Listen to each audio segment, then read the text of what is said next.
and welcome to everyone. My name is Juliana Forero and I'm a freshman at Lehigh, currently studying engineering. This presentation is a part of the LUAG at Lunch student series, which concentrates on the discussion of different works of art and their ideas. Today I have the pleasure of talking with Sofia Torres. Sofia and I have been friends for a long time, and I decided to invite her to chat with me because she has an extensive knowledge of art.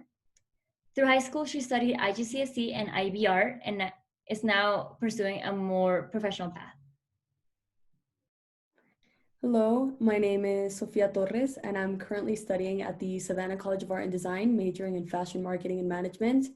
And I'm definitely excited to be here today, as I always love to analyze good pieces of art. So thank you for inviting me. And I think that under our weird circumstances, because of Corona, we have to do this virtually, but I'm still really excited and thankful for this opportunity we have today to share our ideas with you guys.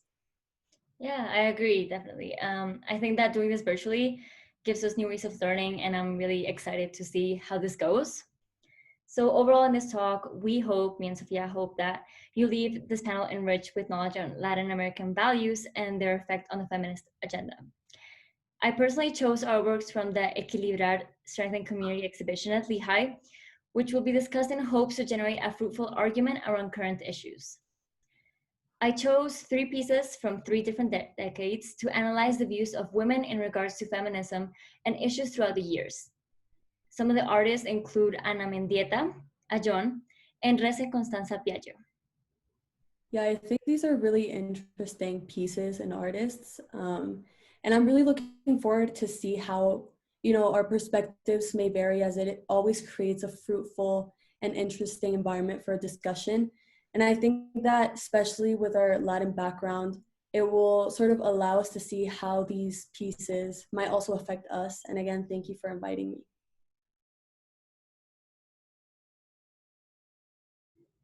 So the first piece that we see here is Untitled, a photograph by Mendieta, a Cuban artist, from the series Spatial Cosmetic Variations. She actually created this piece in 1972 with the purpose of modifying her facial features. A lot of Mendieta's work concentrates on feminism and highly grotesque imagery, like you can see in this one. Sadly, she passed away at the young age of 36, and her husband at the time is a suspect for her death. Her life was full of trauma, and this can be reflected in her artwork. So I thought it would be really interesting to see sort of her sadness and frustration towards the feminist movement, or the lack of action that there is in the feminist movement. So first, I wanted to ask you, Sofia, how you feel about it. Right now that I'm looking at this piece, I think it makes me feel very shocked and somewhat uncomfortable, as I can see a very set tone through the use of warm colors, as well as to an extent, it uses a monochromatic composition. And so I feel like one of her main targets is to make the viewer feel confused and maybe uneasy. And I think she really succeeds at that. And since it has a similar hue throughout the whole composition, I think it may reflect sort of the constraint of freedom of expression she was trying to show due to the desire for the accepted beauty standard. And I think this also happens a lot in modern society, so I find that very interesting. And also linking to the way in which it is presented and structured, so the composition specifically, the geometrical composition may further show the strict structure of society's beauty. So it may link to that too, where sort of if you might be outside of the box, you will be discriminated. That's very interesting. I agree with you in all of that. And now that you mentioned the structure, sort of like to add on to that, I thought that the sort of like, it seems that the pictures follow a chronological order. So for example, it says, to me, it says a story. So it starts with the rebirth of her new appearance, but then it ends up killing her. To me, she looks very uncomfortable, like the tights are squeezing her face. It's almost like the beauty standards are not letting her breathe. And I think that's very powerful. She really creates that environment of tension and almost disgrace towards her natural beauty. And in my opinion, she looks like taxidermy in the second and third images. And it gives me the idea of an autopsy, since her eyes start closing more and more. So I feel like she's dying, and the audience is the one who's analyzing her death. Yeah, and I definitely think the second and third images were the ones that made me feel most uncomfortable. They're really just looking at the viewer. And again, it just sets the tone, and it's sort of scary for the viewer. Now that we analyzed a little bit of sort of the aspect of the piece, I want to talk more about like the impact that it has with the modern Latino societies. So what I got from this painting when I first saw it was that a woman's value is based on beauty and how much she matches white features. Especially us as young Colombian women, there are many expectations that we have to follow due to the beliefs in our society, sort of saying that white aspects are superior. Yeah, I think that one of the main problems, specifically in the society, is that it could be either a woman's physical appearance and what others may say about it, or even how even us, we are expected to act in this society. And so linking to this piece, I think she is really trying to change her physical appearance, like you said, not only for herself, but also for others and what they may think about her. Actually, now that we see sort of like we're talking about the beauty in society's acceptance, uh, I want to talk about my experience, me being sort of like a Colombian woman. And for example, big noses are not really accepted or are not approved, I would say, by society. And I had health issues in the past, so I got a nose job. And even though I felt better medically, I felt better at the same time in terms of matching a beauty standard. I didn't have the pressure of feeling ugly in terms of what's considered beautiful here.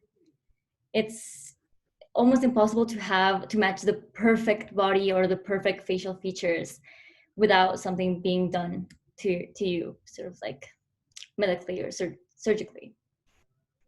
Yeah, and I think about like personal experiences about having the perfect body. There's this, and obviously you know this widely used Colombian expression, and it says 90, 60, 90, which means and shows that women are sort of expected to have these measurements, sort of having like a small waist and big hips. And in their opinion, these are like the perfect proportions for a woman, perfect for them. And I think this can be very toxic for a woman in general, but also little girls who grow up with this mentality. It can be very horrible in that way. And so many women in our community begin to lose sort of that essence they have as they are trying to somewhat achieve an ethnicity, what you said about matching white features, and simply being something they're not, and not embracing their background and culture and who they truly are as people.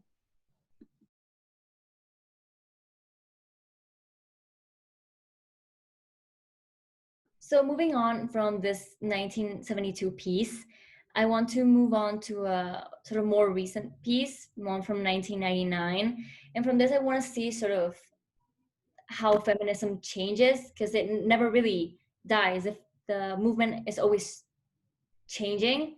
So I want to see sort of how the ideas or the priorities change. So the second art piece I chose to analyze, which I felt really linked with our theme, is called Sikan, a woman removing her clothes, by Cuban artist Bekis Manso Ayon. In her piece, she mainly uses printing techniques and lithography to create composition of her ideas. For the foundation of her prints, she used paper, cardboard, and other hard surfaces to erase the stereotypical portrayal of the softness of women. So this is how she would portray feminism through her art. And this shows that how she uses formal elements in her artwork to portray her ideas. As I said before, the piece was created in 1999, and it focuses on the all-male Afro-Cuban tribe.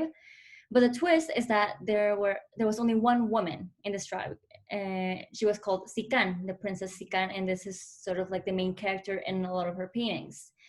Ayon gives Sikan empowerment as she portrays the community through Sikan's eyes.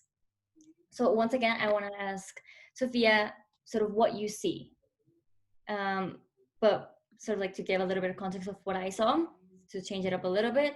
The first thing that I saw was the contrasting shades. So Sikan is white and all the other males are black.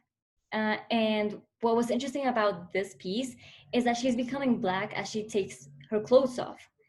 What I thought from this was that she maybe felt accepted and she took her clothes off, or she wanted to fit in.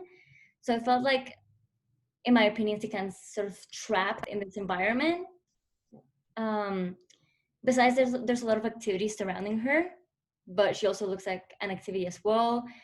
There's just so many things to look at in this piece and to analyze. The first thing that I saw was her, because she stands out. I feel like her eyes are the most prominent feature, which draws the audience to sort of empathize with her. For I take the idea of the eyes are the doors of the soul. So maybe she's asking for help and she wants the audience to look into her eyes. So maybe they can see how she feels in this environment.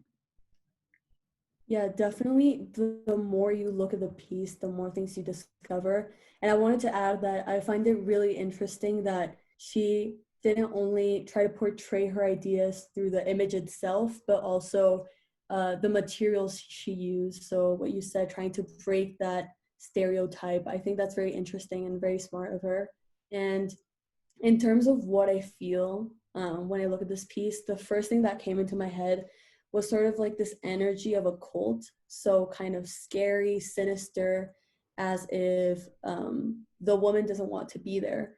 And what you said about the eyes, it's sort of like an unavoidable gaze, which is very watchful, as if they're sort of trapped in that scene. And I think there's also an emphasis on the cross that you can see on the bottom right, which is a person taking off Sikan's clothes.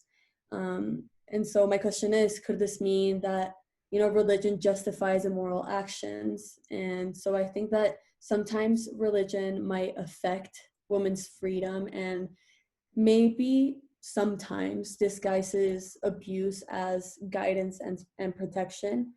And so there's this controlling nature of religion, which is taking away rights, but maybe Sikan, the character in the composition, doesn't realize it. And also, what I found really, really interesting, and if you look really closely at the other people in the composition, the main woman placed, as the focal point is the only person who still has patterns on her body and on her. And if you look at the others, their patterns have completely vanished.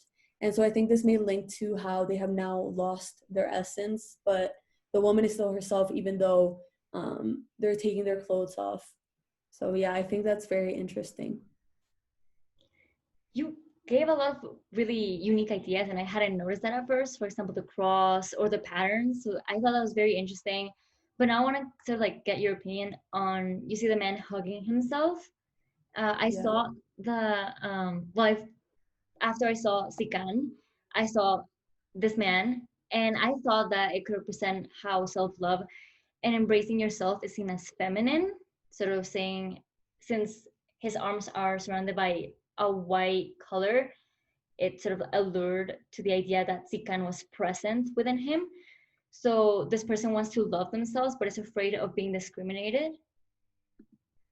Yeah, I think, well, personally, maybe, I'm not sure, but I think it could also represent how this person next to Sikan is maybe hiding her like female body, as if they were maybe ashamed of themselves. And I feel like if I didn't know the story that you just said, maybe I would feel like it would be like a row of women sort of taking their clothes off, and sort of this community taking advantage of these women.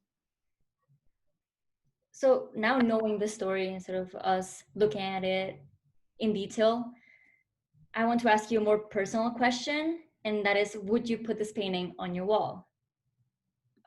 I personally wouldn't put this on my wall. Of what I said, the first thing I thought of was like a cult, sort of scary and sinister. But I think that sort of what we're doing right now is very interesting, and I would definitely spend my time looking at it if I got the chance to see it at a museum.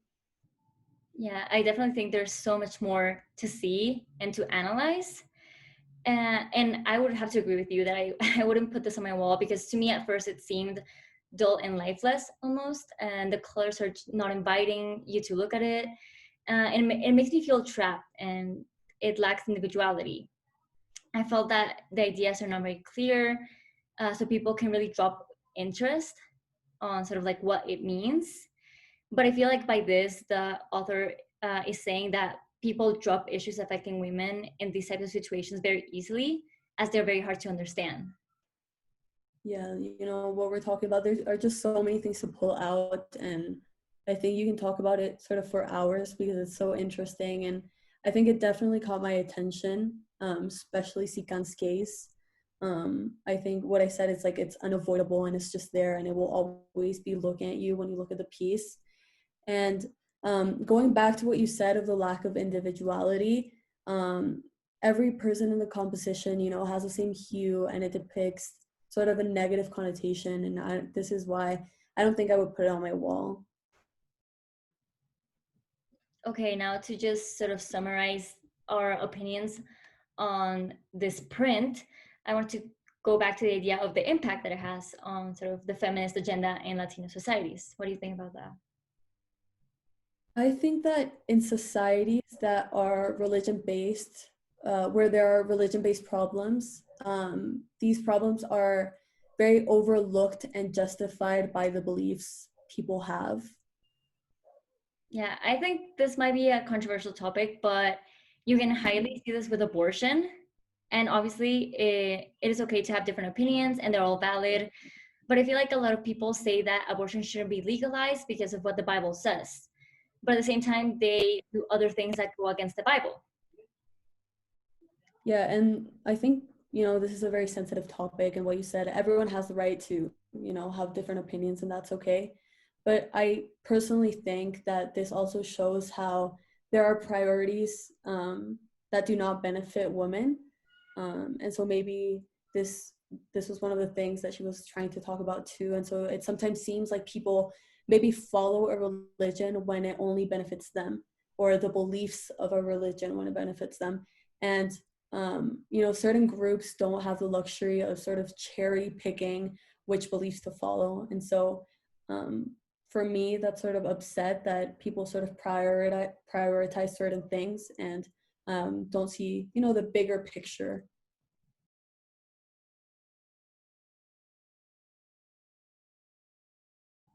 Moving on to a newer decade, we have the current piece from 2005 by Res and Constanza Piaggio. This is the photograph La Dama, which translates into the lady. This photograph is part of the Conatus series, a suite of recreations of iconic works of art, suggestively altered to question the way in which images shape our understanding of ourselves and the world. They use the theme of Renaissance to show the rebirth of conservative ideologies and growth of feminism in Latin America. So first we see the theme of a Renaissance painting, but it's modernized. Modernizing an old painting can reflect the new values regarding the topic. And since we're looking at feminism, we can see how the artist's ideas are not applicable now.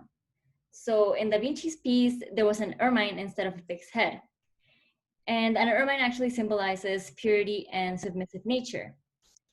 And by removing this ermine, I believe that it beheads the idea of conservative values and is changing the whole meaning of the piece, even though it keeps the sort of same theme and sort of composition. Yeah, and I think this photograph can be sort of humorous if you know the original Da Vinci piece. And I think it's just filled with mockery for Da Vinci, and the ideas and values are completely different to the original ones. Um, and, you know, the animals in both the original and the newest version represent women. And sort of the ermine and the pig are different in every way, showing how women have sort of gained that strength and more freedom, giving the viewer a great sense of empowerment. And I read somewhere that pig heads also represent evil and fear, within each of us, showing that she has now sort of killed the fear and evils around her and within her, as if she was putting all of her society's values behind and becoming a newer person. And I also thought it was really interesting, that contrast they had between the foreground and the background. It creates a very impactful composition, which can be very nice for the viewer. Now that you mentioned sort of the animal and the meaning of a pig head, I actually pulled a quote from Da Vinci about his original piece. So he stated that the ermine, out of moderation, never eats but once a day, and it would rather let itself be captured by hunters than take refuge in a dirty lair, in order not to stain its purity. So contrasting the old piece with the photograph, sort of the photograph emphasizes the idea that women are smart and won't let men use them, sort of juxtaposing the energy of an ermine and the energy of a pig.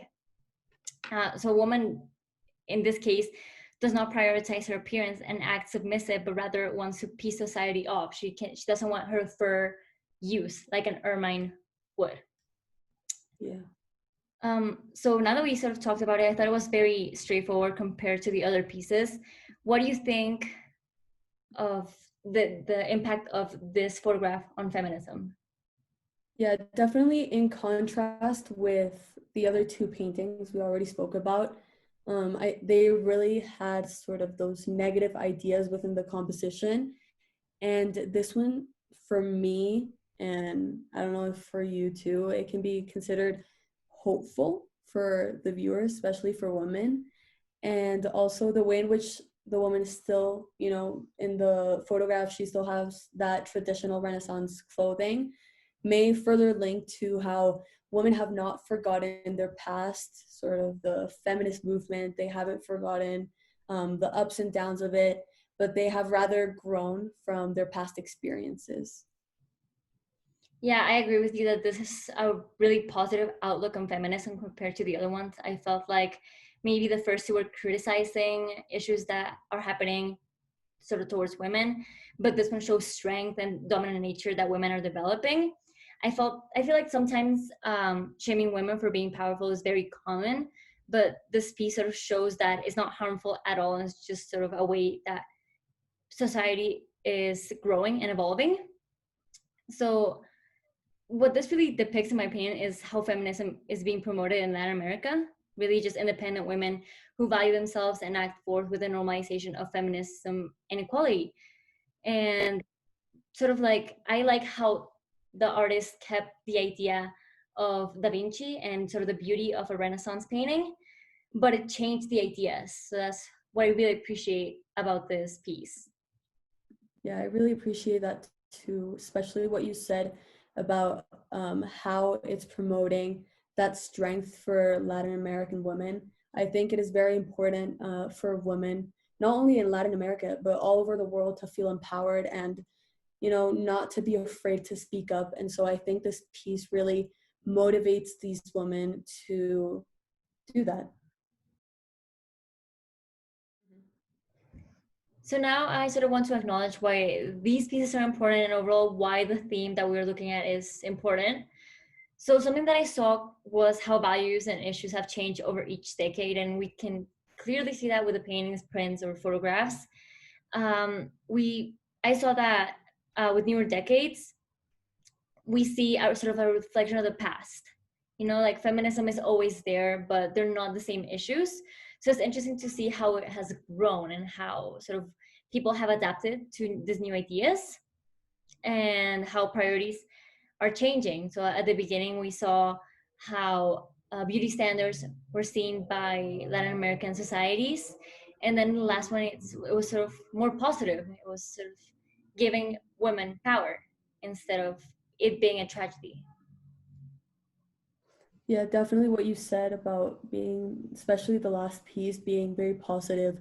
I think it also brings a lot of awareness for women trying to conform to beauty ideals, especially in the technology-driven society that we are living in now, and social media and everything that, allows us to interact. We see beauty ideals everywhere we look, even if we don't want to.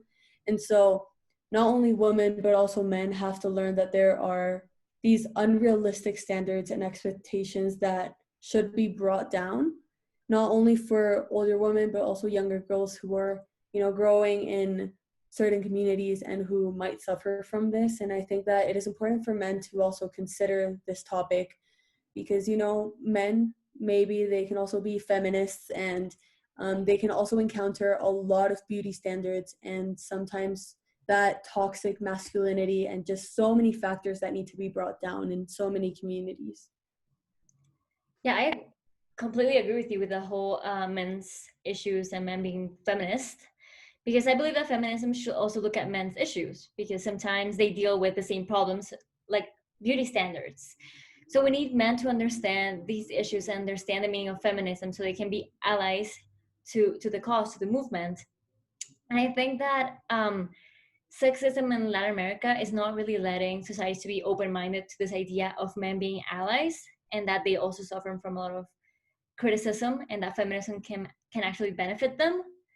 So I feel like sometimes being rough and explicit can cause change in these types of mentality. So for example, when they look at Ana Mendieta's photographs, they can sort of feel shocked, and that's the whole point, for there to be positive change so these things don't happen. Yeah, definitely. I agree with you with the thing you said about allies. I think that it's not only supporting the feminist movement, but also being educated on it, as that will give that support to women who are trying to make a difference and trying to make a change and an impact in their community. And of course, sexism and misogyny is still common, even though there has been a lot of progress from previous years, like we saw in the 3 pieces we analyzed today from 3 different decades. It definitely showed progress. And I think that simple things like this, like us analyzing and having an audience, can bring a lot of awareness to the problems we have in the modern world. And I know these things are heard a lot and some people, sometimes don't want to hear, but I really think that it is really important and their importance never goes down. Yeah, I feel like your sort of reflection is very interesting and very important for everyone to hear. So just to have a little bit of closure, I want to show the audience the 3 pieces together so they can reflect upon the ideas that we mentioned, or if the audience wants to draw their own conclusions, that's good as well. And I want you all to see what piece attracts you the most, or maybe makes you uncomfortable, and reflect on how you see feminism in your own environment. Because even though we talk specifically about Latin America, it's our values, these problems and ideas can also be seen in the daily life of anyone.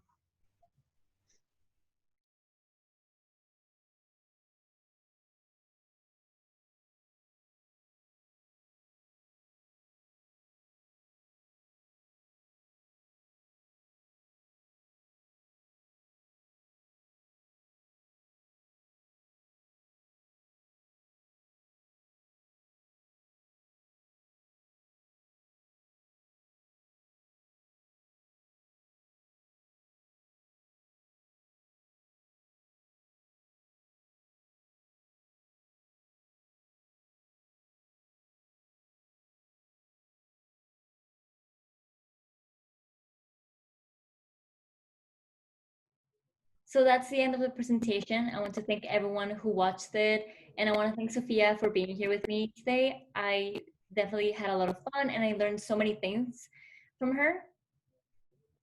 Yeah, thank you for inviting me. I definitely had a lot of fun and I always love, doing things like this. And I hope that whoever is watching, you really leave with something. And thank you again for inviting me.